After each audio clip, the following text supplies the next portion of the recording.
Thank you and welcome to the show this morning.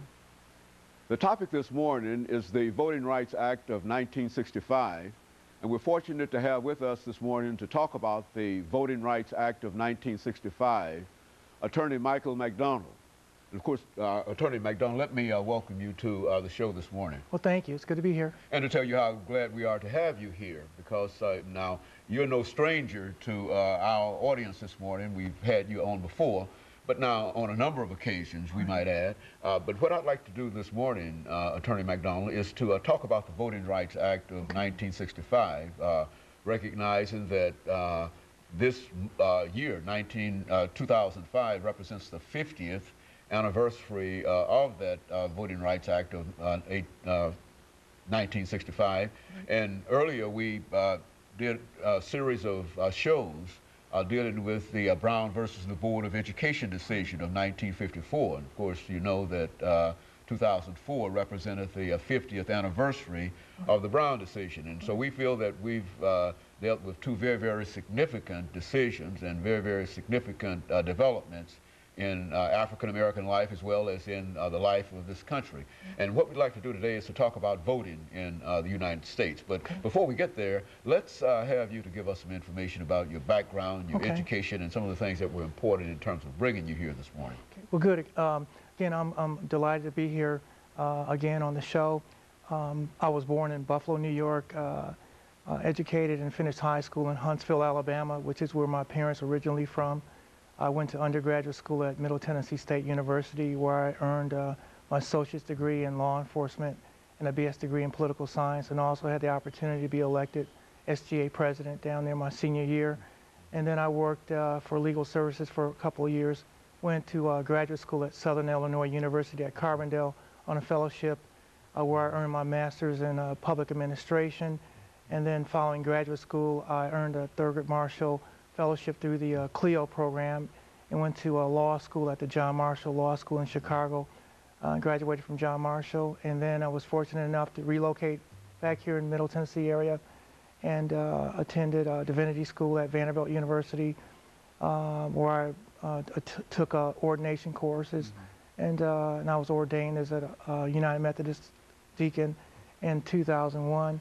And in 1993, I was appointed administrative elections for Nashville-Davidson County, which gave me the opportunity to work directly with voter registration and voting in the county, and to work through at least 3 presidential elections, and it was very exciting.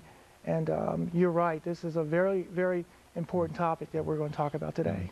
You know, I don't think, just looking at your experiences, they've been almost exclusively devoted to some part of the democratic electoral process. And so let's talk about the participation of Africans in American history and the voting aspect of it over the next 2 or 3 minutes we have before we go into our first break. Sure.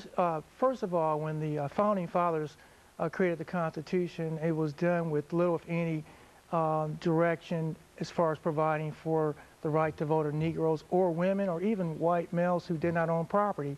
The Constitution gave the right to vote to only those individuals that were white males who owned property.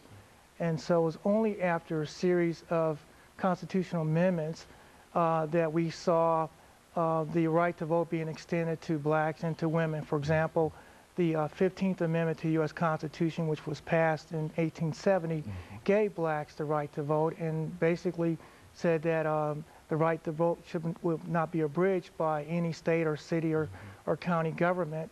And then the similar right was extended to women in 1964 through the 24th Amendment.